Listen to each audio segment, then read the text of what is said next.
I'm Kara, and welcome to Soul Inspiring Business. I believe that all of us possess unique gifts and talents that allow us to serve the world and our own growth in the highest possible way. Our lives are an expression of our thoughts, beliefs, and actions. And here, we will explore businesses, thought leaders, and topics designed to inspire, helping propel your own growth so you can live your best and most purposeful life. Welcome to Soul Inspiring Business.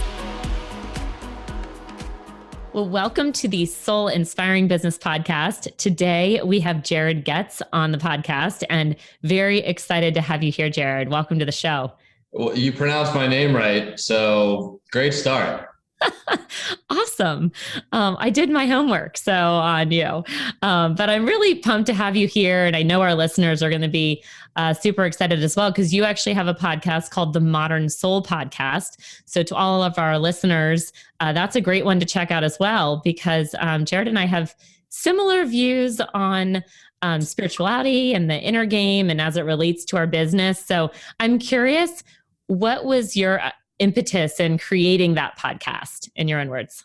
You know, I went through a little bit of a journey that a lot of people are going through, where, you know, we're so connected on social media and we're seeing other people's lives, and we're always subconsciously like, oh, if I only had that life or that person's things or that ability to travel or whatever, I'd finally be happy. And, you know, I was one of the lucky few to actually attain a certain level of success, to attain some of those things, only to realize that's not what brings fulfillment and happiness. And I've also realized that, you know, it's more about who you are that you have to focus on rather than what you have to do to be successful.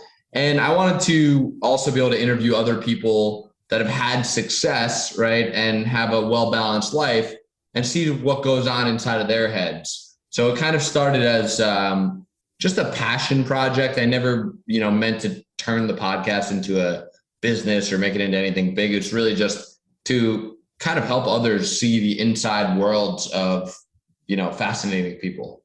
I love that. And I actually have one of your rules to live by that's on your LinkedIn profile.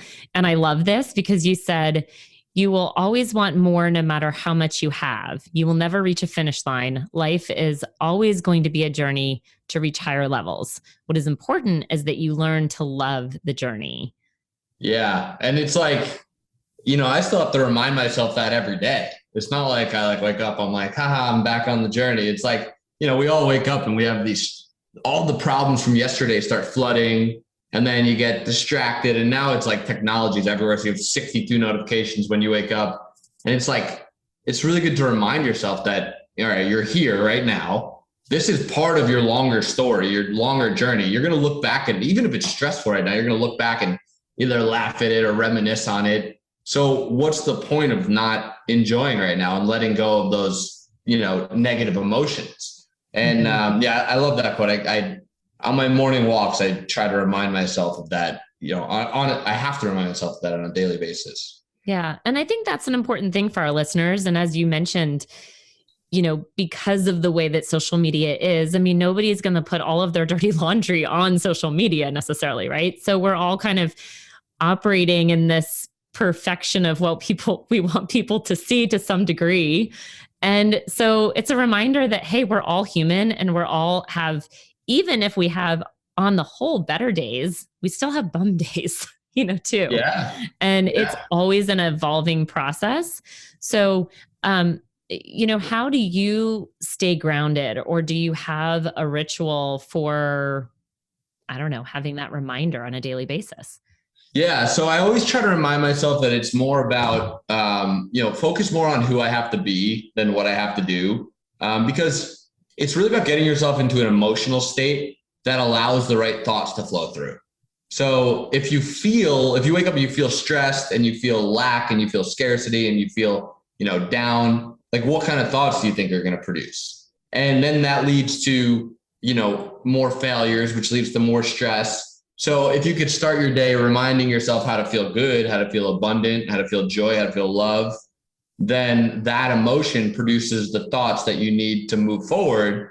So for me, a ritual that I like to do, I go on a walk every morning. I mean, my morning routine has changed. It's like, certain people say, do this, do that. My take is like, try it all and kind of figure out, and it doesn't always have to be the same for 6 years. You could change it up every few months. But as of lately, I've been going on walks in the morning. I'm fortunate I live on a golf course. So I have a nice walking path with nature and, a lake. And, I basically, I have a sequence of songs, like one that gets me in a nice grounded, opening my heart, feeling joy and love. And then I start to feel pumped. And then I'm like, I start to think about my future self. And I know I had success in my morning routine. This is really personal, but if I get goosebumps. So if I literally feel so good that I get goosebumps, I know that I started out my morning right. And I don't have to think about what do I have to do today. I know that it's going to flow to me. So that's kind of a ritual that definitely a personal ritual. That's cool. And you know what? You're the second person I've talked to more recently that has actually specific songs that they use to actually get them into that emotional state, So I'm curious, what songs do you have, or does it change? It definitely changes. I don't even know. Like I went to a Joe Dispenza meditation retreat, and like some of the music he was playing in the beginning of his meditations, I somehow found those songs. And then I go into like some more mystical, like I'm on an adventure, and then like, maybe some like hardcore, like rock or hip hop to just get like energized and pumped up. But it changes, but like I probably use the songs for like a couple months each. Yeah, no, that's cool. And I think, you're right that sometimes even, meditation doesn't have to be sitting on a floor and like meditating and, kind of, it can be, but it could also be like a walking meditation, like you said, where you can get into that different emotional state.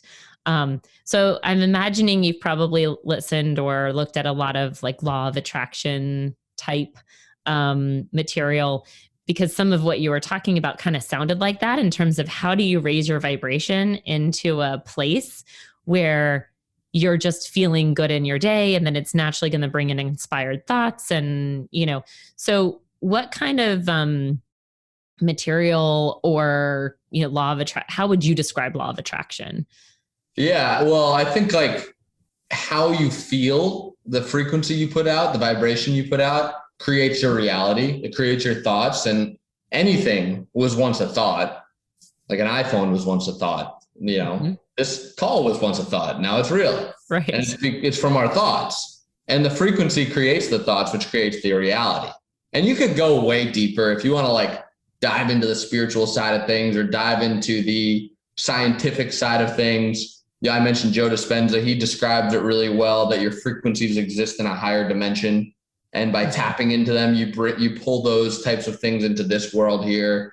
And everyone believes different things, but I think bottom line, if you focus more on your emotion and how you're feeling, and you can't just, the other thing is too, like you can't just be like sitting on your couch, watching TV, like shit, why can't I fix my emotions? Like you have to do something physical. You have to get up, go for a walk, go for a run, work out, but if you can get yourself in the right emotional state, it creates the right thoughts, which creates your reality. So that's kind of my high level take on the law of attraction.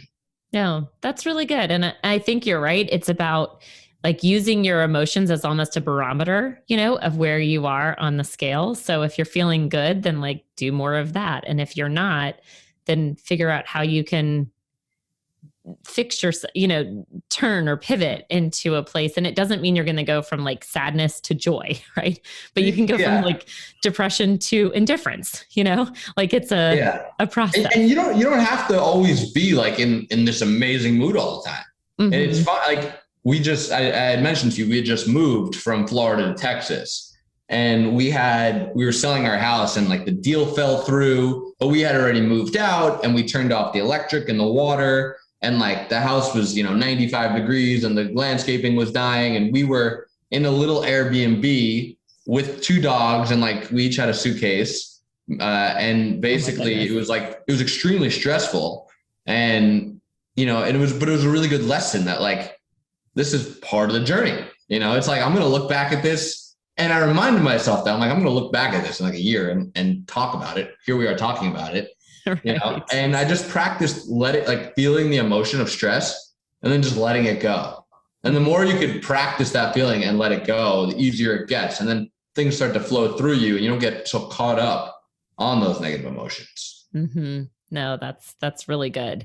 And I think what's really cool about you, is you have, are you 30 right now? 30 years Yeah, old? 30. Okay. 30. So you're just 30, but you have, built and grown a tremendous amount of wealth at just the age of 21, right? You made your first million. And then by 23, you lost it all, right? And then you had to build again. And then, so you've kind of gone through this at a very, I think most of us would say that's a pretty incredible thing to be by age 30. You've built or made $1 million, lost it all, then built it all back and more, and have kind of found this path. So what do you attribute some of your journey to? I mean, how did you kind of have that drive? What drove you in the beginning? I think in the beginning, it was just like probably unattributed confidence that I shouldn't have had. But I think it's not so much about the drive when you're in a good mood. It's about like continuing when you want to give up. Mm-hmm. It's like there's so many times where, and also like, in the beginning, like most people were like, that's not going to work, or you should just go get a job, and it wasn't my reality either. That was the other thing. Like I grew up with, a single mom in a 1-bedroom apartment, only child. So my reality wasn't like, businesses succeed. It was like a dream.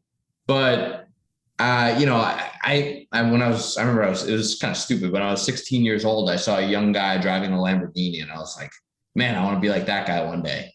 Now I realize that that's not what I want to be like. But at the time, it kind of drove me. And I just think having the ability to push when things get really low, when you think you're at rock bottom, and realizing that like, okay, it's not that bad. And as long as you keep moving forward, you can't fail, literally. So I think it's not so much about like, how do you stay motivated? There's many ways to stay motivated, but it's more like, don't give up when you feel like you're getting to the end. Yeah. Well, and how did you come back? Because I read that at age 23, you were, you had nothing and you were facing debt. And so how did you, I know obviously you just kept going, right? Following your own advice, but walk us through that. And then how did you build again? Yeah. So, it basically, I was throwing concerts when I was younger in school.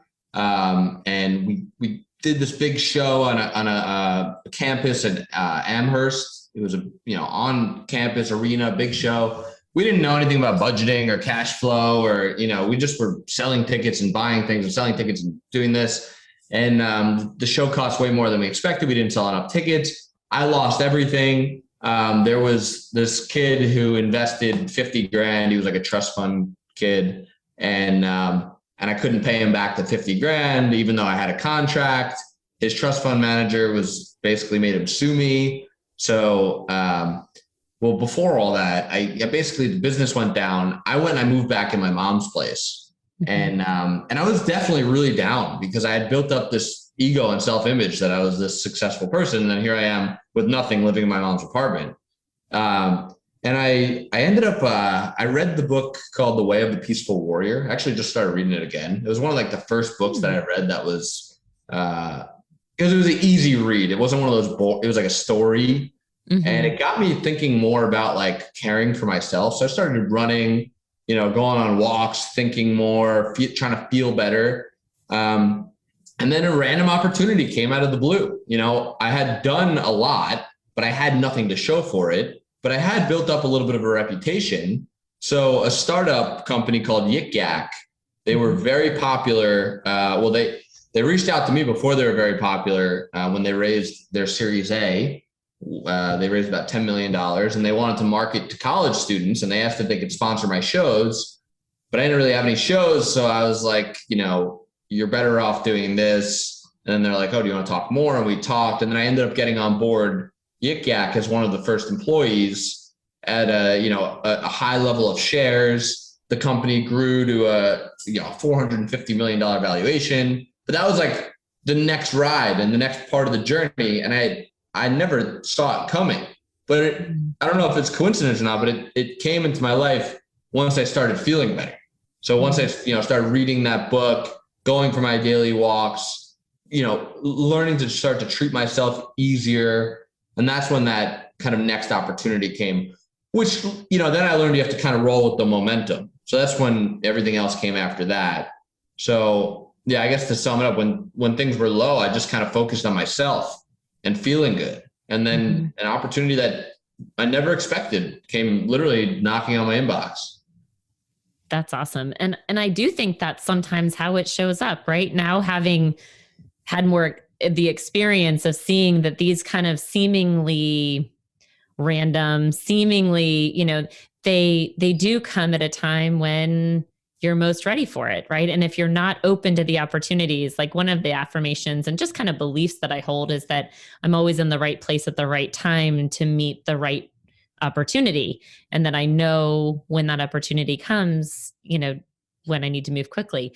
And, I think that to your point, like when you are in a place where you kind of expecting more good things, the right opportunities show up, but you still had to say yes to it, right? You still had to work it. It's not like it just magically appears and then, like you still worked for it and you still worked at it, clearly. You still have to have an opportunistic eye. You still have to see opportunities, but it's like when things seem really bad, it's like the next thing's right around the corner. You just can't see it yet. So you might as well feel your best in the meantime. Right. Yeah. That's super great advice. And then now you founded, you're the founder of Zen Drop. So now you're working to help other business owners and entrepreneurs, create in the e-commerce world, correct? Yeah. So I, basically the way that kind of came about, I was kind of another kind of crazy story. I was living in Los Angeles with my now fiance, Madeline. We were together in an apartment in LA and grinding, and I was selling products, and I just discovered drop shipping, and I was like starting to build a store, and it was going okay. And then I went to my first like personal development event. I went to UPW, which is a Tony Robbins event. And I learned a lot about energy and like my vision. I wrote out my vision and I really tapped into the vision. And we moved from LA to Florida. And that was like maybe 2 or 3 days after the event ended. And on that drive, I swear to you, I'm not exaggerating, literally on the drive, the store that I started went from, it was doing maybe like $500 to $1,000 a day in sales. To the first day on the road, we did about 2,000 in sales. Next day, like 7,000. Day after that, like 15. Day after that, 35. And then by the time I got to Florida, my store was doing $50,000 a day in sales.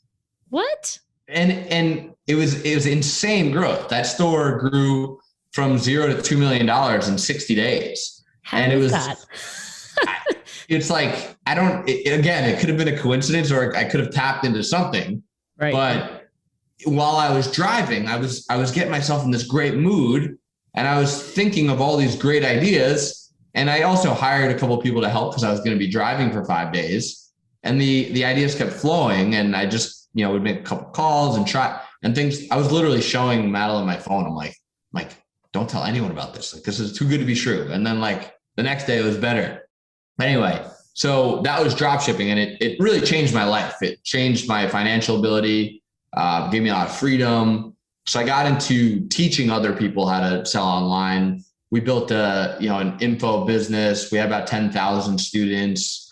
But I also didn't want to be the e-commerce guru, but I had built the whole business around it. So I'm like, what do I do? And so then we started building Zen Drop so we can pivot to building a software solution as opposed to me teaching. And like selling people on these dreams and like most of them not getting the dream. So it was like, I didn't want to be in that position, but I had this whole company around it.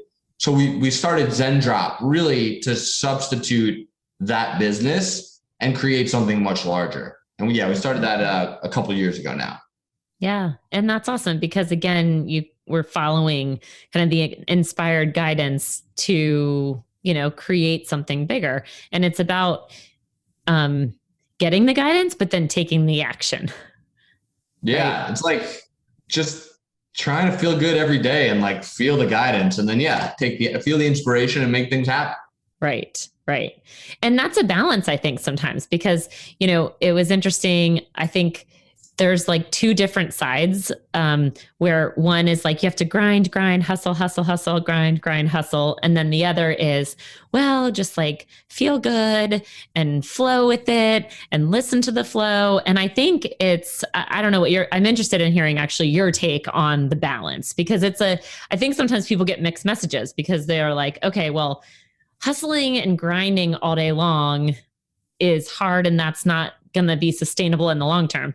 But then just kind of like living in flow, what does that mean? Right. And like, is that really going to, you still have to be like selling and taking action. So what's your take on that? I think Robin Sharma from the 5 a.m. Club says it great in his book. It's about intense periods of work and intense periods of rest. I also think it depends on where you're at in your career. If you're just getting off the ground, you have to grind more. Mm-hmm. But once you have a lot of things working for you and you want to make less but more impactful decisions, you want to live in a more free state of mind so that you can make smarter choices. I definitely think it's a balance though. I mean, I say I walk around in the morning, I try to feel good. It doesn't mean I'm not working, but I am intensely working, typically from about 10 a.m. to about 2 p.m. I have my calendar full of calls. And then I'm always thinking. So it's like when you overwork yourself though, you get yourself into a state of being tired and you can only make so many decisions in a day.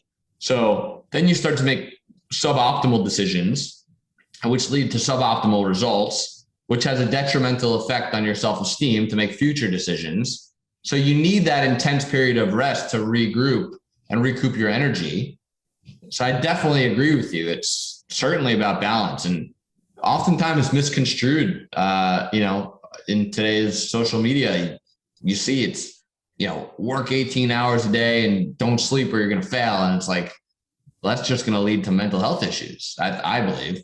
Right. And to your point, like, decisions that are just not clear, like subpar decisions that it then becomes a cycle and you've got to figure out a way to get out of that so that you can, I think really kind of more clearly follow the inspired guidance or the bliss or what's going to, that I guess inspired guidance, that's going to move you through the day and to the right decisions, I believe. If you think, I'll ask you actually, I don't know what your answer is, but when was the last time that you had your phone off for more than 24 hours? Well, that's a good question, actually. That doesn't happen very often. Yeah. And like, if you think about all the greatest people in our history, well, most of them, they lived before the age of consistent notifications. So they were able to think through singular problems for a long time. Now it's consistent distraction. Then you throw in the dopamine enhancing social media and you get sucked into it during the day. And it becomes an addiction that no one really talks about.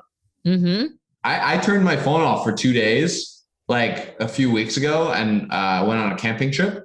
And it was incredible how recharged I felt. Yeah. And that was the first time I turned my phone off in years for like more than a couple hours. No, that's so true. And I think a lofty goal for myself. Now, I will say over the 4th of July weekend, I did have my phone away and I had somebody kind of watching my business. And that was, I don't know, probably one of the first times that I've really not like got on my computer or done a lot of stuff because I'm in real estate and, real estate is, an instant kind of business sometimes. Yeah. But I will say you're right. It's about having also better boundaries and systems in place so that you can take time off to recharge because, most things, unless you're in an operating room or a doctor or something like are not life and death. It's just, we make them into that.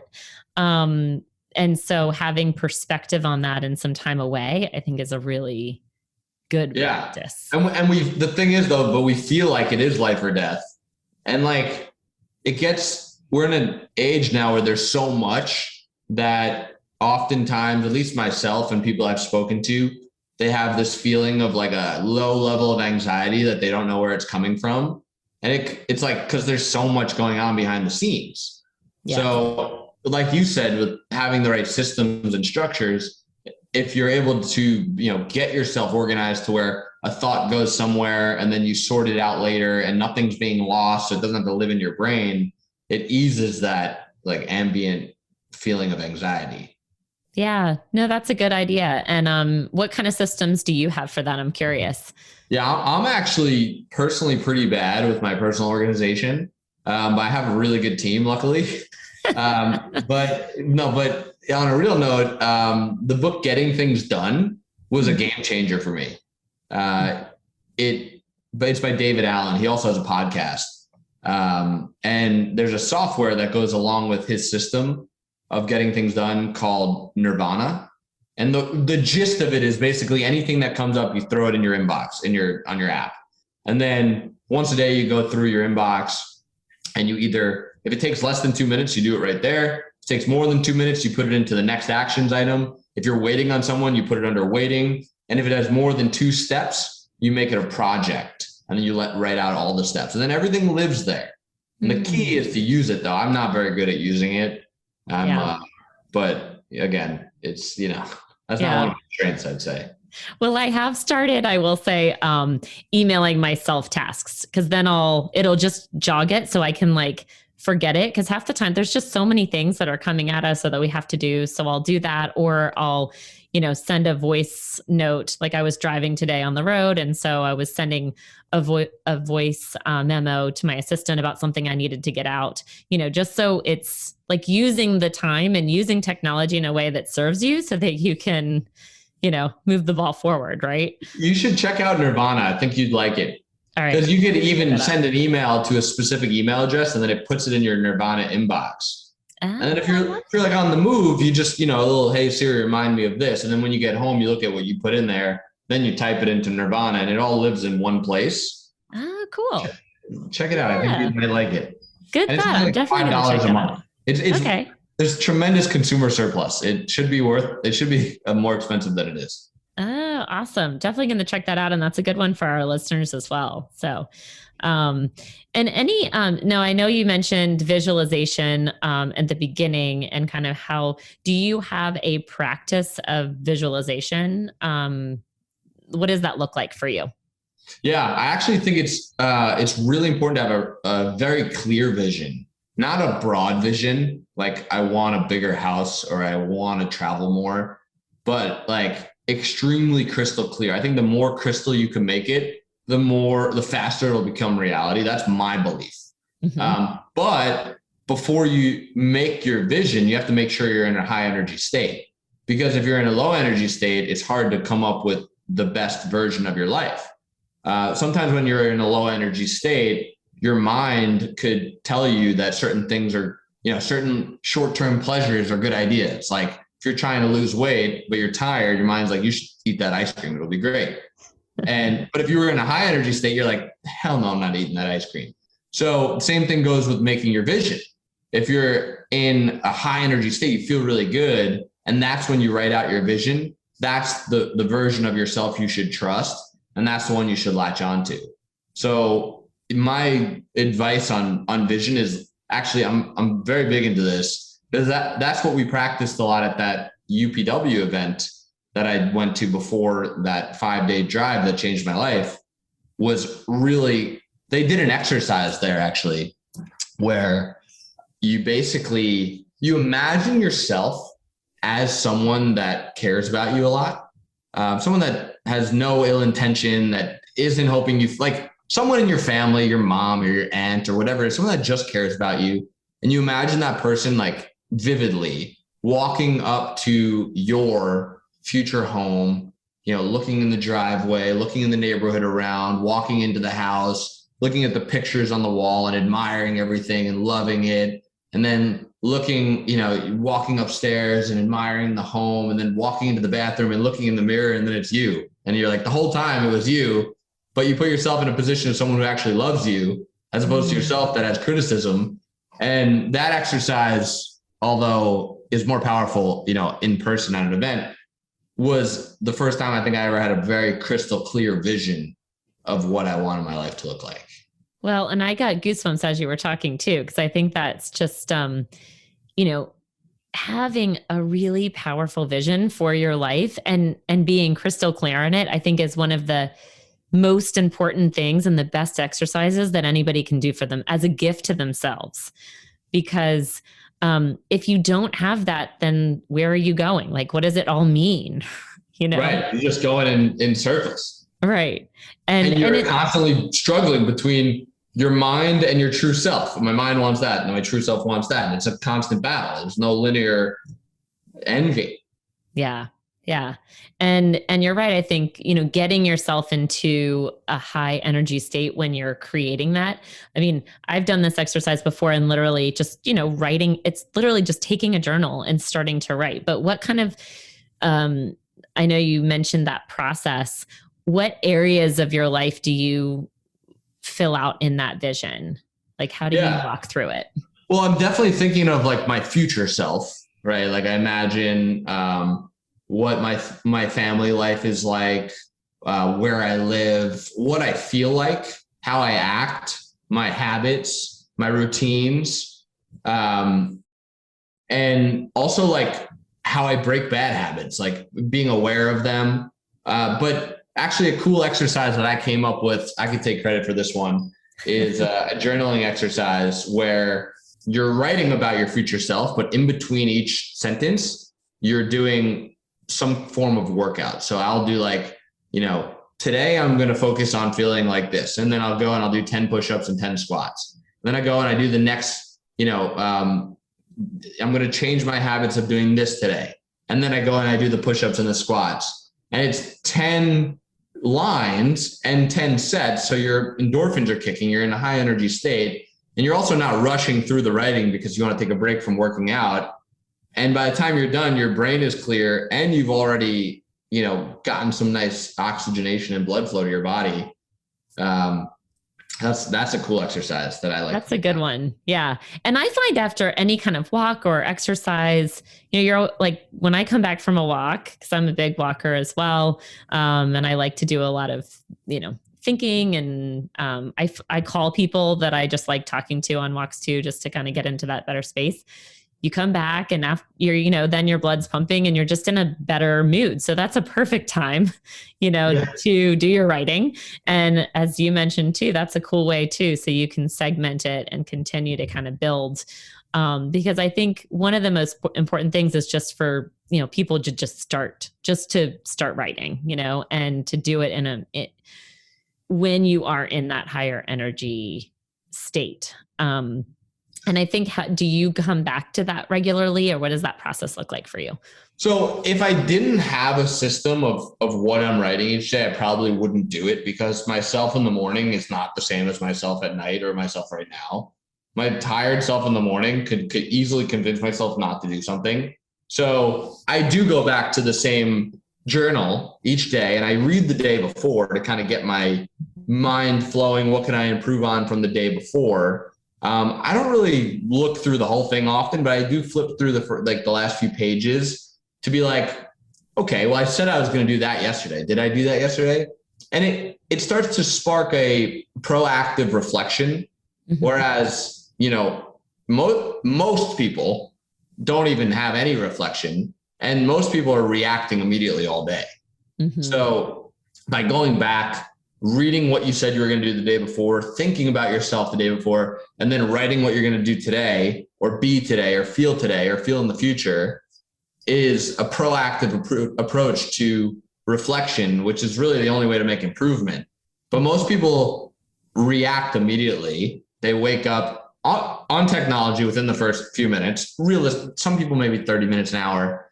And most people are reacting to emails, to other people's problems. And then it's the same vicious cycle. They eat breakfast, they're reacting to emails, trying to do things, and then nothing changes because they didn't take the time to reflect on how they acted the day before. Some people do. I don't want to say everyone, but mm-hmm. It's very common that people are extremely reactive. So by going back to your you're writing the day before, reflecting on, did I do that? And really actually thinking, because that's another thing that even like the younger generation, like people just don't think anymore. They can't think more than a 10-second span without getting distracted. But thinking and reflecting on your previous days, I think is a really powerful exercise to improve yourself and feel better. Yeah, no, I couldn't agree with you more. And I think, what I think is impressive about you is that you're just very intentional in everything that you do and that you create. And I think that is clearly one of the reasons that you've experienced the level of success that you have, that you're looking for ways to grow and improve yourself, and not just about what's around you and the physical things, but how can I just be better as a person and how can I grow in each day? And that's really just very evident from talking to you. And so I really just thank you for your time. This has been really great and loved learning from you.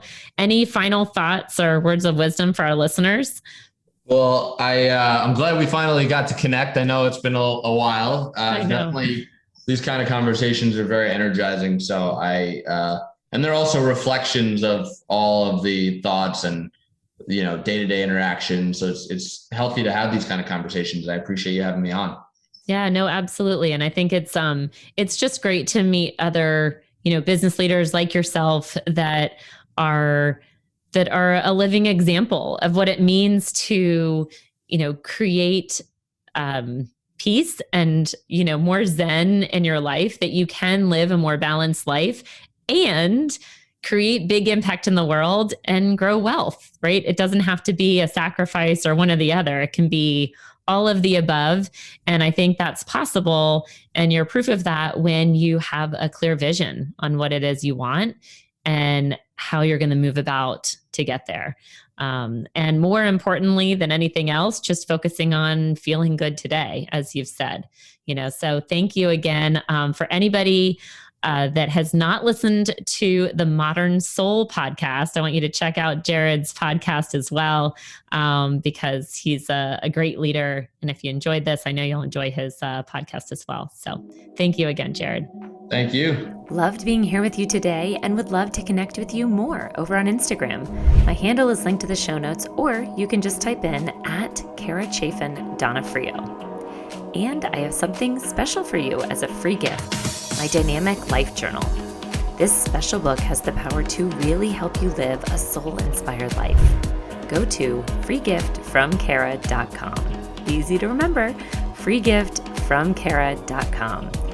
Until next time, beautiful people, sending all my love.